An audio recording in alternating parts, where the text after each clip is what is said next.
até com esta intenção. Nós declaramos o Teu nome, Jesus. Seja qualquer enfermidade ou depressão ou qualquer outro problema, nós cremos no que nós cantamos, Pai. Nós cremos que o Teu nome é cura, nós cremos que o Teu nome é poderoso. E é em Ti que nós buscamos as bênçãos, Pai. É no nome de Jesus. Abençoa cada um, Pai, que necessita nesta hora. Amém e amém. Nós vamos abrir a palavra do Senhor, meus irmãos. Noite bonita, noite de festa, noite de chuva de bênçãos, tanto a chuva de água como a chuva de bênçãos aqui. Nós vamos abrir a palavra do Senhor no primeiro livro das Crônicas, capítulo 4.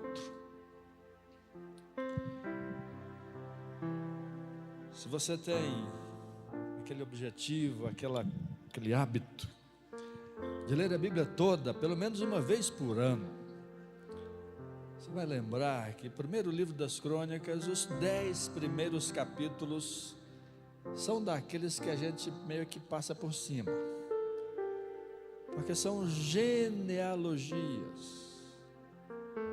E as genealogias são das partes da Bíblia que são meio que chatas, digamos assim, porque é nome.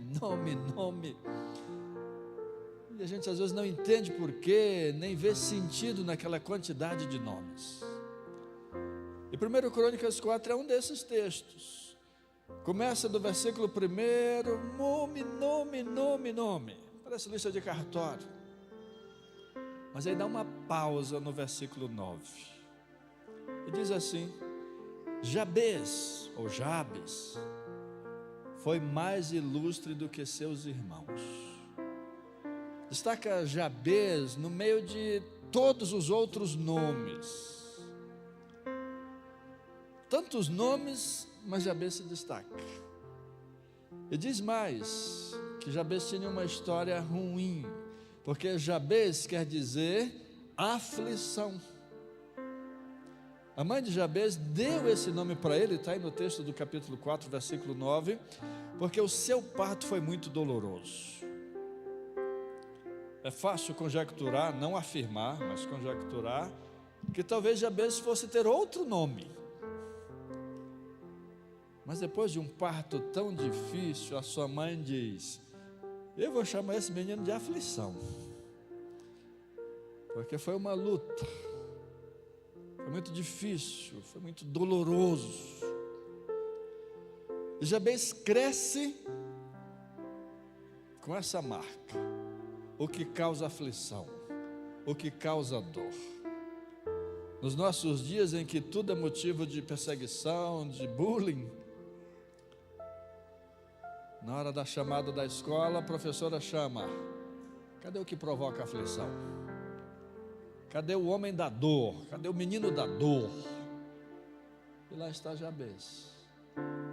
Só que o que o texto diz, logo no versículo 9 sobre Jabes, é que ele não foi o que causa dor. Esse foi o nome que deram para ele. O texto diz que ele foi ilustre, mais ilustre do que seus irmãos. Por quê? Versículo 10. Porque Jabes fez uma oração. Essa oração de Jabes já foi tema de discussão por muito tempo. Na década de 2000 foi publicado um livro que se tornou um best-seller, vendeu milhões de cópias. O nome do título era exatamente Oração de Jabes. O livro que refletia como a gente vai refletir hoje sobre essa oração, mas que foi interpretado por muita gente como se a oração citada, que a gente vai ler agora, fosse uma espécie de mantra, que bastava dizer aquelas palavras e você seria abençoado. Sim, nós seres humanos temos uma grande tendência de querer o mantra, de querer a reza, de querer aquela coisa que, se você fizer, está resolvido. Aquela coisa que basta fazer e aquilo que você mais quer vai ser atendido. Embora Jesus tenha dito, Mateus capítulo 6, versículo 7, que a gente não deve, na oração, usar de vãs repetições, porque Deus já sabe o que conhecemos. Quem usa vãs repetições são os gentios que não conhecem a Deus. Na nossa viagem recente para Malásia, Rodrigo está aqui, viu isso? Tem lá um sino para convocar aquilo que eles creem. E toda hora alguém bate naquele sino. Como que precisasse insistentemente ficar convocando. Tinha um outro, uma espécie de sacerdote, queimando, meio que, tinha um som de foguete, tinha um som de pólvora, que também é uma forma de chamar. Tantos rituais, tantas formas de dizer, tem algo quebrado entre o reino espiritual e o reino físico, e se a gente fizer isso, a gente restaura. E assim muita gente leu a oração de Jabez, aquele livro, e lia o texto pensando, está aqui um mantra, está aqui algo que se fizer, Deus vai abençoar, porque Jabez foi abençoado. Mas obviamente nós não cremos assim, porque nem da chamada oração do Pai Nosso nós cremos assim. Nós entendemos que quando Jesus disse, vocês devem orar assim, Pai Nosso que estás no céu, não é uma repetição para fazer todo dia, mas é uma forma de orientar em como entramos na presença de Deus. Entramos chamando Deus de Pai. Jesus mesmo disse que nós não devemos ser repetitivos, porque o nosso Pai sabe do que nós precisamos. Mateus capítulo 6, versículos 7 e 8. Do que nós precisamos antes mesmo de pedir. Então não é um mantra, mas é sim algo para aprender com a oração de Jabez. E por que pensar nisso hoje? Porque nós vivemos dias também em que é um grande dilema. Na década de 90, estourou em todo o mundo uma teologia, que nós consideramos até uma teologia maligna, chamada de teologia da prosperidade, que levou muita gente a pensar e a crer que a bênção de Deus está no material. Foi época, você deve lembrar, em que se falava até de declarar, como a gente cantou agora, declarar o nome de Jesus, mas com uma força, como se você pudesse determinar o que Deus tem que fazer com você.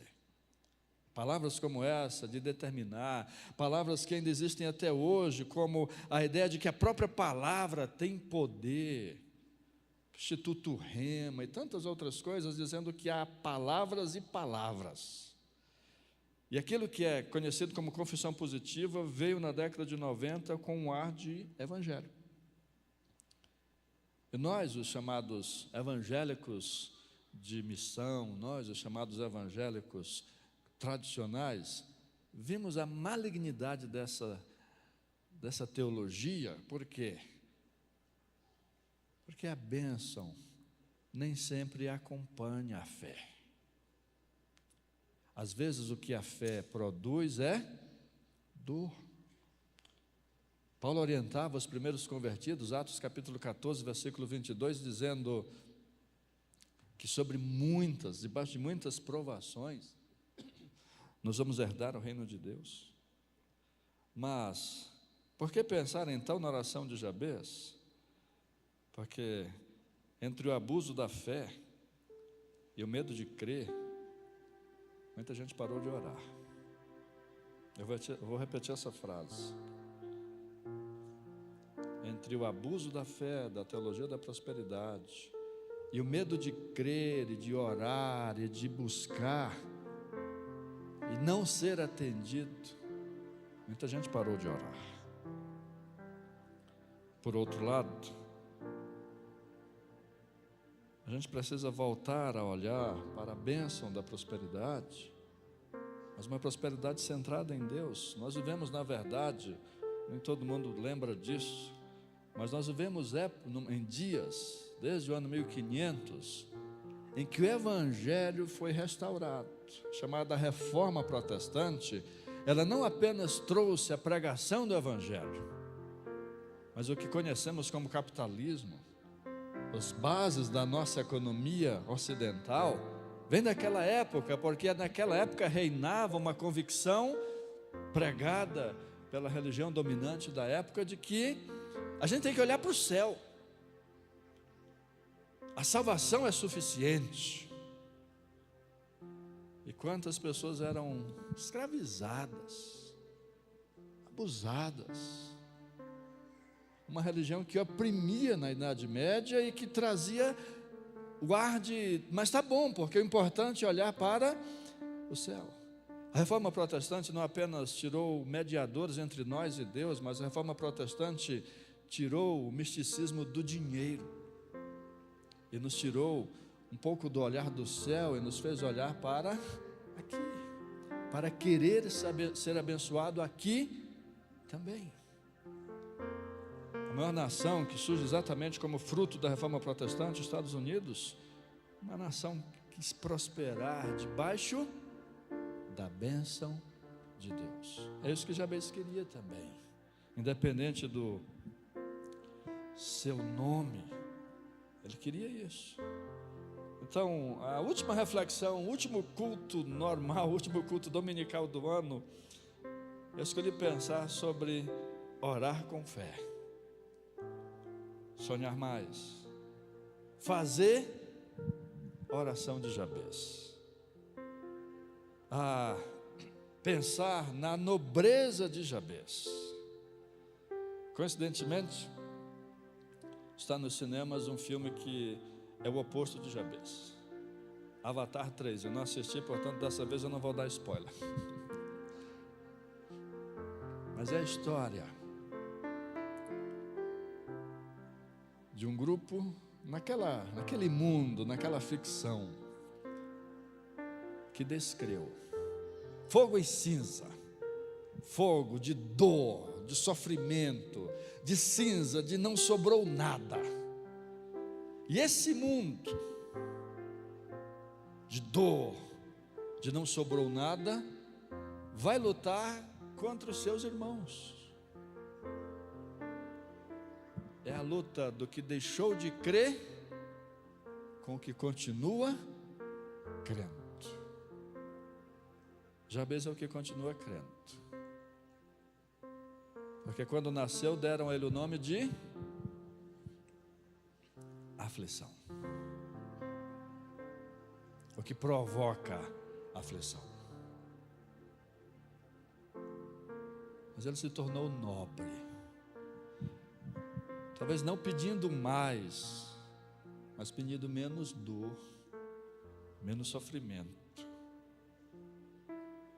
E a oração que ele faz, nós vamos ler agora, Jabez invocou o Deus de Israel dizendo: quem dera me abençoasse e expandisse o meu território, que a tua mão esteja comigo, preserva-me do mal, para que não me sobrevenha aquilo que dizem que é o caos, para que não me sobrevenha aquilo do qual sou acusado, não me sobrevenha a aflição. E toda a discussão que eu fiz até agora na introdução é por causa do final desse versículo. E o que aconteceu? Deus lhe concedeu essa oração. Isso fez de Jabez muito mais nobre, porque ele não perdeu a sua fé, porque ele continuou focando em Deus mesmo em meio à dor. Ele continuou focando em Deus não apenas na bênção, mas principalmente porque Jabez não desistiu de orar. Eu vou repetir a frase, que eu acho que é o resumo da nossa reflexão hoje. Entre o abuso da fé, das promessas que se ouvem de algumas igrejas ditas evangélicas, em que você dá para receber, entre o abuso da fé, que se algo está acontecendo é porque você não crê o suficiente, entre o abuso da fé e o medo de crer, muita gente parou de orar. A última reflexão que quero fazer no ano, mas lembrando que domingo que vem já começa tudo de novo, é que você não desista de crer, nem de orar, e que você ore como Jabez, Qual a primeira coisa que Jabez pede? Que me abençoes. Eu lembro que aquele livro que eu estou mencionando, que causou tanta discussão, ele usava uma ilustração muito apropriada. Era um bom livro. Usava uma ilustração muito apropriada para isso. Imagine você passar no quarto de um grande líder espiritual. Imagine você passar perto do quarto onde Fernando Brandão está orando, onde Billy Graham estava orando, onde pastor Carvalho estava orando. E você, por curiosidade, colocar aqui o ouvido para ver o que ele está orando. E você ouvir esses gigantes dizendo: Senhor, me abençoe. Choca, não é? Porque a gente está pensando que esses gigantes estão fazendo o quê? Senhor, abençoa a igreja. Senhor, abençoa o Brasil. Senhor, abençoa tal coisa. Abençoa isso, abençoa aquilo. Sim, a gente até estimula você a avaliar o nível de espiritualidade da sua oração pela quantidade de oração, de tempo que você gasta orando pelos outros. Mas Jabez fez o quê? Senhor, me abençoe. A oração de Jabez, que não é um mantra, mas que é sim um bom modelo, lembra que clamar, que pedir não é pecado. Lembra que crer ainda é necessário. Lembra que buscar ser abençoado não é egoísmo. Entre o abuso da fé e o medo de crer, muita gente parou de orar. Jabez nos lembra a orar crendo e orar dizendo: Senhor, me abençoe. Jesus estimulou da mesma forma. Mateus capítulo 6, versículo 8, ele disse: o Pai de vocês sabe do que vocês precisam antes que vocês peçam. E o texto clássico, que eu estou até com vontade de arrumar uma confusão para o Levi aqui, fazer a gente cantar Mateus 7, 7, tá? Já vai se preparando, Levi, que de repente a gente executa essa loucura. Aqui, ó, já pensou cantar as 4 estrofes, uma por ala? Mas Mateus 7, 7 diz: pedi e dá-se-vos-á. Buscai e achareis. Batei e abrir-se-vos-á. E nesse texto Jesus diz: qual é de vocês, por pior que você seja, que se o filho pedir pão vai dar pedra? Que se lhe pedir um peixe vai lhe dar uma cobra? Jesus nos ensinou a dizer: Senhor, que me abençoes. E quem está orando é um homem que não era comumente abençoado, porque carregava uma marca de ser o aflição. Mas seja na sua infância, seja mais tarde, conhecendo Deus, Jabez tem uma mudança de atitude. E mesmo já tendo sofrido tanto, mesmo já tendo passado por tanta aflição, ele muda. E a sua oração é: Senhor, que me abençoes. Ele está pedindo, ele está batendo, ele está buscando. Sim, nós continuamos não crendo na teologia da prosperidade. Sim, nós continuamos crendo que fé pode implicar em sofrimento. Mas nós temos que continuar crendo que Deus responde orações. E esse é o meu desafio nesta noite para você. Que você não veja pecado em pedir, em buscar ser abençoado. Eu conto muito a história do diácono da primeira igreja batista de Florianópolis. Na época o pastor era Paulo Solonca. E Paulo Solonca pega aquele diácono e leva e diz: pastor, meu amigo, eu vou fazer uma visita, vamos comigo. E foi no hospital fazer uma visita. Chegando lá no hospital, era um irmão que ia fazer uma cirurgia.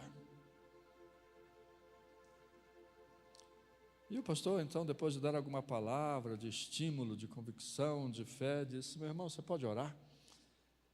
E aquele diácono colocou a mão naquele corpo, naquele homem, e orou assim: Senhor, que essa cirurgia não aconteça. Estranho, porque aquela era a hora de orar, dizendo: Senhor, abençoa que as mãos dos médicos sejam as tuas mãos. Era hora de orar, dizendo: Senhor, que tudo dê certo. E orar, que essa cirurgia não aconteça, é estimular uma fé que não vai ser ouvida, é estimular uma convicção que um milagre que não vai acontecer. Assim o pastor Paulo Solonca contou no seu testemunho do seu diácono. Só que antes deles terem chegado naquele quarto, naquele apartamento de hospital, eles passaram por um médico ainda colocando ali o jaleco e correndo apressado. Encontraram com aquele irmão já quase na saída para o centro cirúrgico, fizeram essa oração, e depois sabe qual foi o resultado? Aquele médico do jaleco do corredor era um especialista na área, que já na sala de cirurgia, não sei se já tinha aplicado anestesia ou não, ele pediu para ver alguns exames, como amigo do que ia fazer a cirurgia. Era um especialista que estava em Florianópolis para um congresso, e foi acompanhar o amigo naquela cirurgia por amizade. E quando pediu esse e aquele exame, disse o seguinte: olha, isso aqui não é caso de cirurgia, não. Não, isso é caso de outro tratamento. E aquele irmão não foi operado naquele dia. Ah, meus irmãos, de novo na década de 90, no estado de São Paulo, aconteceu um episódio muito pesado. Um pastor e o pai de uma criança foram presos, porque eles violaram uma sepultura. Aquele pai, manobrando o carro em casa, matou sua filha de 4 anos. Foi sepultada. E no dia seguinte, pastor e pai vão até o cemitério, abrem a sepultura e oram pedindo a ressurreição daquela criança. E vão presos. Mas eu fico pensando, por que a gente parou de crer que Deus é capaz de ressuscitar? Sim, ir no cemitério e abrir uma sepultura é um pouco pesado. Mas por que a gente parou de crer como orou Jabez? Senhor, que me abençoes. Meu estímulo, meu desafio a você, minha reflexão nesse último domingo do ano, é que você não perca essa fé que ora e diz: Senhor, me abençoe. Hermônios, qual era a oração? Eu quero ser curado. Não é uma cirurgia, não é um bom tratamento, eu quero ser curado. Sem os riscos do exagero, da teologia da prosperidade. Eu repito a frase: entre o abuso da fé e o medo de crer, nós paramos de orar. Paramos. E a oração de Jabez, que nos lembra disso, qual é a primeira coisa? Senhor, me abençoe. Bota de novo o versículo 10, meninos, aí da multimídia, porque ele pediu que o Senhor me abençoe, como? Expandindo meu território. Não era uma oração egoísta. Mesmo que a gente possa pedir para nós, isso não é egoísmo. A oração de Jabez era menos ainda, porque ele queria uma bênção que traz uma responsabilidade. Uma das pessoas que trabalhava na minha equipe, na Junta de Missões Nacionais, eu tentei dar 3 ou 4 vezes uma promoção para ela, aumento de salário até. Ela sempre dizia: eu não estou nem doida, porque eu não quero mais responsabilidade. E o que Jabez está pedindo é: Senhor, eu não quero ter só um alqueire, eu quero ter mais. Eu estou pedindo bênçãos, mas eu sei que essas bênçãos vão trazer sobre mim responsabilidade. Ele está pedindo isto: alargar as fronteiras, uma bênção que abençoa. Nós de Rio Verde devíamos pensar nisso muito mais. Por quê? É mais fácil para nós pensar. Você viu dos resultados do IBGE? Qual o estado que mais recebeu gente de outros estados? Muitos de nós aqui nasceu numa época que qual era o sonho? Ir para São Paulo. Era lá que estava a bênção, era lá que estavam as fronteiras alargadas. No último ano, 90 mil pessoas saíram de São Paulo, não aguentam mais. 354 foram para Santa Catarina, o estado que mais recebeu gente de fora, e 185 mil vieram para o Goiás. Está entendendo a responsabilidade do ampliar as fronteiras, do ser um local que quando você está passando por dificuldade em outro lugar, você diz: olha, é para lá que eu vou. Que quando você está em crise, você diz: eu queria ser que nem fulano. A gente tem até uma brincadeira entre nós pastores, quando um pastor fala de grandes coisas que Deus está fazendo, a gente diz: eu quero essa bênção para mim. Há pouco tempo faleceu um grande homem de Deus, pastor Gilson Breder, que quando alguém dava um testemunho, ele ia lá e se triscava assim na pessoa, como que dizendo: eu quero essa unção para mim, eu quero ver se pega só porque eu estou perto. O que Jabez está pedindo é isso: Senhor, eu quero ser abençoado, eu quero que as minhas fronteiras se alarguem, eu não quero ser pequeno, porque eu quero abençoar. Nós então somos desafiados com Jabez a voltar a crer na oração e a não duvidar de que Deus pode nos fazer crescer e ser abençoados. Ele pediu uma bênção física, mas ele também pediu uma bênção espiritual, porque ele diz no mesmo versículo: que a tua mão esteja comigo. De que vai adiantar ter o meu território expandido se a tua mão não estiver comigo? De que vai adiantar a prosperidade se a tua mão não estiver comigo? De que vai adiantar ter tudo e não ter o Senhor? A tua mão esteja comigo.